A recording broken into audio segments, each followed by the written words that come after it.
ফিল্মটি শুরু হয় একটি ফার্ম হাউস থেকে, যেখানে রিমোনা তার মেয়ে ও ছেলেকে নিয়ে থাকে। রিমোনা তখন একটি ভিডিও দেখছিল, যা থেকে বোঝা যায় যে রিমোনা ও তার স্বামী অনেক ভালোবাসা দিয়ে এই ফার্ম হাউসটি তৈরি করেছিলেন এবং সবকিছুকে নিজেরা খুব যত্ন সহকারে সামলাতেন। এই ভিডিওটি দেখে রিমোনা খুব দুঃখ পায়, কারণ একটি দুর্ঘটনায় তার স্বামীর মৃত্যু হয়েছে। এই দুর্ঘটনায় রিমোনা তার এক পাও হারিয়েছিল, আর এই দুর্ঘটনা রিমোনাকে মানসিক দিক থেকে সম্পূর্ণভাবে ভেঙে দিয়েছিল। সে তার বাড়ি ও সন্তানদের ঠিকভাবে দেখভালও করতে পারছিল না, ফলে তার বাড়ির অবস্থাও খুব খারাপ হয়ে পড়েছিল। এমনকি বাড়িতে বিদ্যুৎ সংযোগও ছিল না। বাড়ির ছোট বড় সব কাজই টেলার করত। তা সত্ত্বেও রিমোনার আচরণ তার সাথে কঠোর ছিল। রিমোনা ঘুম থেকে উঠে একটি কথা বলে, আমার শক্তি দাও। এরপর ঘর থেকে বের হয়ে দেখে টেলার বেশিরভাগ কাজই করে ফেলেছে, কিন্তু বাড়ির অনেক জিনিস ফুরিয়ে গেছে। এর মধ্যে হঠাৎ রিমোনা লক্ষ্য করে যে তার বাড়ির উঠানে কেউ বসে আছে। সে ছিল এক মহিলা, যার গায়ে ছিল কালো কাপড়। এটা দেখে রিমোনা ভয় পেয়ে যায়। সে তার দুই সন্তানকে বলে ঘরের ভিতর থাকতে এবং বাইরে গিয়ে মহিলাটিকে জিজ্ঞাসা করে, তুমি এখানে কি করছো? তাকে ভয় দেখাতে রিমোনা বলে, আমার স্বামী এক্ষুনি আসছে, ভালো হবে তুমি যদি এখান থেকে চলে যাও। কিন্তু সেই মহিলাটি বলে, তোমার স্বামী এক দুর্ঘটনায় মারা গেছেন, আর সেই একই দুর্ঘটনায় তুমিও তোমার পা হারিয়েছো।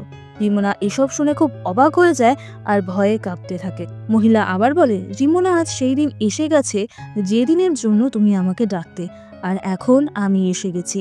রিমোনা এইসব কিছুই বুঝতে পারে না। তখন মহিলা তার রক্তে ভরা হাত দেখায়। রিমোনা এবার ভয় পেয়ে তার গাড়ির দিকে যায়, যাতে সে গাড়ি চালু করে ফোন চার্জ দিয়ে পুলিশকে ফোন করতে পারে, কিন্তু গাড়ি চালু হয় না। ভয়ে রিমোনা আবার বাড়ির ভিতর চলে আসে। ছেলেমেয়েরা তাকে কালো কাপড় পরিহিত মহিলার ব্যাপারে জিজ্ঞাসা করতেই থাকে, কিন্তু রিমোনা কিছু না বলে তাদের ধমকে চুপ করিয়ে দেয়। কিন্তু তারা প্রশ্ন করতেই থাকে। এতে রিমোনা আরো রেগে যায় আর জিনিসপত্র ভাঙতে শুরু করে। বাচ্চাদের ওপরও সে আরো চিৎকার করে। তারপর উঠে গিয়ে ঘরের সব দরজা জানালা বন্ধ করে দেয়। তারপর যখন সে বসে, তখন তার পায়ের ক্ষত থেকে ব্যথা অনুভব করে। সে দেখে সেলাই থেকে একটা সুতো বেরিয়ে এসেছে। রিমোনা খেয়াল করে মহিলাটি তার বাড়ির আরো কাছে চলে এসেছে। এটা দেখে সে তার কুকুর চার্লিকে ভিতরে আনতে যায়, কিন্তু বাইরে গিয়ে দেখে চার্লি সেখানে নেই।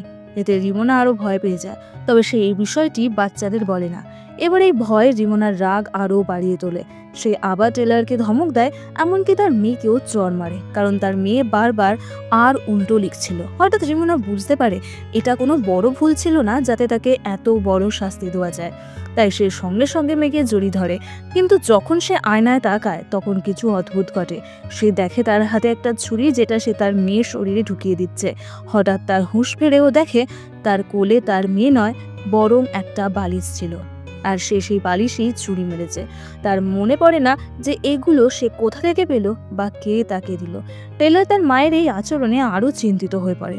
সে জানতো এখন তার মা মানসিকভাবে স্থিতিশীল নয়, তাই কঠিন হলেও তাকে এর থেকে বেরিয়ে আসার উপায় খুঁজে বার করতেই হবে। রিমোনা তার মেয়েকে ঘরে নিয়ে যায়, আর টেলর চুপ করে ঘর ছেড়ে বেরিয়ে যায়। সে চায় কোনো প্রতিবেশীর কাছে গিয়ে সাহায্য চাইতে, কিন্তু আগের মতোই তাদের গাড়ি স্টার্ট নিচ্ছিল না।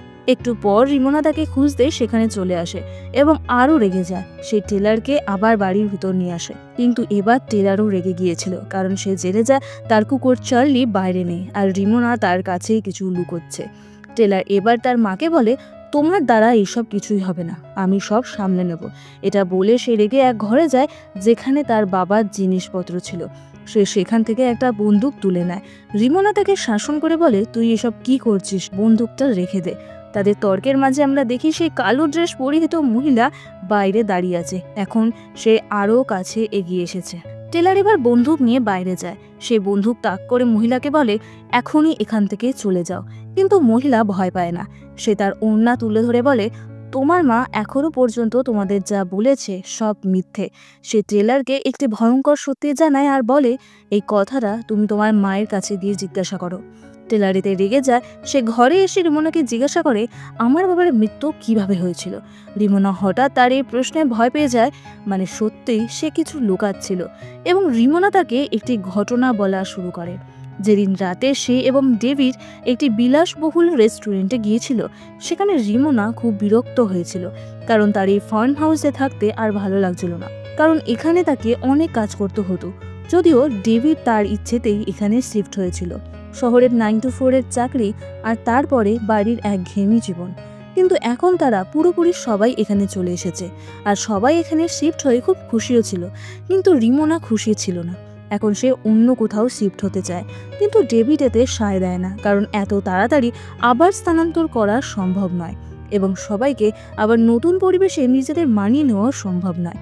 মতবিরোধ হওয়াতেই তাদের মধ্যে তর্কাতর্কি শুরু হয় এবং তারা হোটেল থেকে বেরিয়ে যায়। এরপর দেখানো হয় সেই রাতে গাড়ি চালাচ্ছিল রিমোনা। সে তার পেছনে সে একই কালো ড্রেস পরিহিত মহিলার ছায়া দেখতে পায়, যার ফলে তার মানসিক ভারসাম্য নষ্ট হয়ে যায় এবং সে অ্যাক্সিডেন্ট করে। কিন্তু সে তার সন্তানদের মিথ্যে বলেছিল যে সেই রাতে গাড়ি চালাচ্ছিল ডেভিড, আর তাই এই দুর্ঘটনা ঘটেছিল।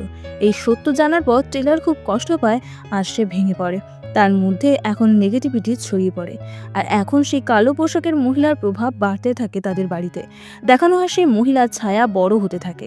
সেই ছায়া থেকে পালাতে সবাই চলে যায় ইটিকে বা ছাদের ঘরে, কিন্তু ছাদেও সেই কালো মহিলা তার ছায়ার সাহায্যে রিমোনার ছোট্ট মেয়েকে নিজের দিকে টানতে থাকে। তারা তাকে ধরে রাখার চেষ্টা করে কিন্তু ব্যর্থ হয়। তখন টেলর দৌড়ে গিয়ে জানালাটা ঢেকে দেয়, যেখান দিয়ে কালো পোশাকের মহিলা রিমোনার মেয়েকে নিয়ন্ত্রণ করছিল।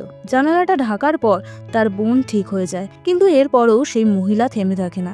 সে বাড়ির জিনিসপত্র ফেলে তাদের ভয় দেখাতে শুরু করে। তারপর রিমোনাকে পজেস্ট করে ফেলে। রিমোনার ওপর ভর করার সময় এমন একটি দৃশ্য দেখানো হয় যেন রিমোনা আর সে সত্তার মিলন হচ্ছে। সেই এন্টিটি এবার রিমোনার মেয়েকে জড়িয়ে ধরে এবং অদৃশ্য হয়ে যায়। টেলর তার দিকে কনফিউজড হয়ে তাকিয়ে থাকে। সে বুঝতে পারে সে এখন একা দাঁড়িয়ে আছে। তার মা ও বোন হঠাৎ করে সেই এন্টিটির দ্বারা অদৃশ্য হয়ে গেছে। তারপর হঠাৎ করে রিমোনা পিছন থেকে তার লাইটার নিয়ে আসে। এখন রিমোনা আর টেলর একসাথে রিমোনার মেয়েকে খুঁজতে শুরু করে। এভাবে খুঁজতে খুঁজতে রিমোনা এক ঘরে যায় যা তাকে তার অতীত দেখায়। সেখানে সে ডেভিডকে দেখতে পায় এবং ডেভিড খুব খুশি ছিল এবং বলে, দেখো বাগানে তোমার প্রিয় ফুলগুলো ফুটে উঠেছে। রিমোনা তার কাছে যায়। এবার হঠাৎ দৃশ্য বদলে যায়। আমরা দেখি ডেভিড তাকে মারতে শুরু করে। সে তার গলা টিপে ধরেছিল এবং পরের মুহূর্তে রিমোনা নিজেকে একটি কালো পোশাকে উঠানে বসে থাকতে দেখে, ঠিক যেমন সেই মহিলাটি তাদের বাড়ির সামনে বসেছিল। এবার তার সামনে আরেক রিমোনা এসে দাঁড়ায়, আর এটি সেই একই দৃশ্য ছিল যখন রিমোনা কালো পোশাক পরা সেই মহিলার সঙ্গে প্রথম কথা বলতে এসেছিল। এই দৃশ্যে কালো পোশাকে বসা রিমোনা তার মুখ থেকে কালো উন্নাস সরাতে শুরু করে এবং তার সামনে থাকা আরেক রিমোনাকে অদ্ভুতভাবে বলে, সেই দিন এসে গেছে যেটার জন্য তুমি অপেক্ষা করছিলে। দৃশ্য এখন এখান থেকে কাট হয়ে যায়। রিমোনা নিজেকে আবার ইটিকে দেখতে পায়, যেখানে তার 2 সন্তান ছিল। তারা আবার নিচে নামে এবং তাদের সামনে সেই কালো পোশাক পরা মহিলা আসে। রিমোনা ভয়ে তার দিকে বন্দুক তাক করে আর সে বলে, আমি নিজে থেকে এখানে আসিনি, তুমি আমাকে ডেকেছিলে। প্রতিদিন সকালে তুমি বলতে আমাকে শক্তি দাও, কিন্তু তুমি নিজেকে শেষ করার কথা ভাবতে, আর এখন আমি এসে গেছি। রিমোনা এখন সেই মহিলার সঙ্গে সেখানে একাই ছিল। সেই মহিলা তাকে আত্মহত্যা করতে উস্কে দেয়। সে রিমোনার গলায় বন্দুক থেকে গুলি করতে বাধ্য করে এবং পরবর্তী দৃশ্যে আমরা দেখি রিমোনা নিরাপদে ঘর থেকে বেরিয়ে এসেছে। বাচ্চারা তাকে জিজ্ঞাসা করে সেই মহিলাটি কোথায়। রিমোনা বলে, সেই মহিলাটি আর আসবে না, আমি তাকে তাড়িয়ে দিয়েছি এবং আমি নিজেকে এতটা স্ট্রং বানিয়ে নিয়েছি যে সে আবার এলে আমি তার সাথে লড়তে পারবো। তারা আবার বাড়ির ভেতরে ফিরে আসে আর বাড়িতে এখন লাইট শো চলে আসে এবং তখনই তাদের জীবন স্বাভাবিক হয়ে ওঠে। তাদের হারিয়ে যাওয়া কুকুর চার্লিও তাদের সাথে ফিরে আসে। এরপর ঘরের ভিতর দেখা যায় একটি পেন্টিং যা রিমোনা নিজে এঁকেছিল এবং তাতে ছিল সেই কালো পোশাক পরিহিত মহিলা যাকে আমরা সিনেমায় দেখেছি। আসলে সেই কালো পোশাক পরিহিত মহিলাটি ছিল রিমোনারই কালো চিন্তা। তার নেগেটিভিটি এতটাই বেড়ে গিয়েছিল যে তা একটি শারীরিক রূপ ধারণ করে একটি এন্টিটিতে পরিণত হয়ে গিয়েছিল, যা তার ও তার পরিবারের সামনে চলে আসে। শেষে যখন আমরা দেখি রিমোনা সেই ঘর থেকে বেরিয়ে আসে, তখন আসলে সে তার নেতিবাচক চিন্তা থেকে বেরিয়ে এসেছিল, আর তাই সেই এন্টিটিও শেষ হয়ে যায় এবং তারা আবার স্বাভাবিক জীবন ফিরে পায়। এবং এতটুকু দেখিয়েই গল্পের শেষ হয়। তো বন্ধুরা, আশা করছি আপনাদের এই এক্সপ্লেনেশন ভালো লেগেছে। আসলে মুভিটি একটি সামাজিক ভয়াবহতার এক বার্তা টাইপের, যেখানে যেসব ব্যক্তি ডিপ্রেশন, অ্যাংজাইটি এবং ট্রমার মধ্যে দিয়ে জীবন অতিবাহিত করে তাদের মধ্যে ঠিক কি হয় তাই আমাদের বোঝানোর চেষ্টা করা হয়েছে। তারা তাদের ডিপ্রেশন, নেগেটিভ চিন্তাভাবনায় বাস্তব জীবন থেকে একেবারেই ডিসকানেক্ট হয়ে যায়। আর রিমোনার সাথেও তাই ঘটেছিল। সে চাইতো তার স্বামী, সন্তানদের নিয়ে ভালো থাকতে, কিন্তু অতিরিক্ত চিন্তা ও কাজের চাপে সে ব্যর্থ হতো। স্বামী মারা যাওয়ার পর সে আরও ডিপ্রেশনে চলে যায়, কারণ এখন তাকে তার জব, বাড়ির পরিচর্যা, বিলস এবং ইএমআই পেমেন্ট এবং বাচ্চাদেরও দেখাশোনা সব একসাথে করতে হতো। কিন্তু সে ব্যর্থ হতো, কারণ রিমোনা নিজের দুঃখকেই অতিক্রম করতে পারছিল না। আর উঠোনে যে নারী বসেছিল, সে তারই দুঃখ আর ডিপ্রেশনেরই প্রতিফলন মাত্র।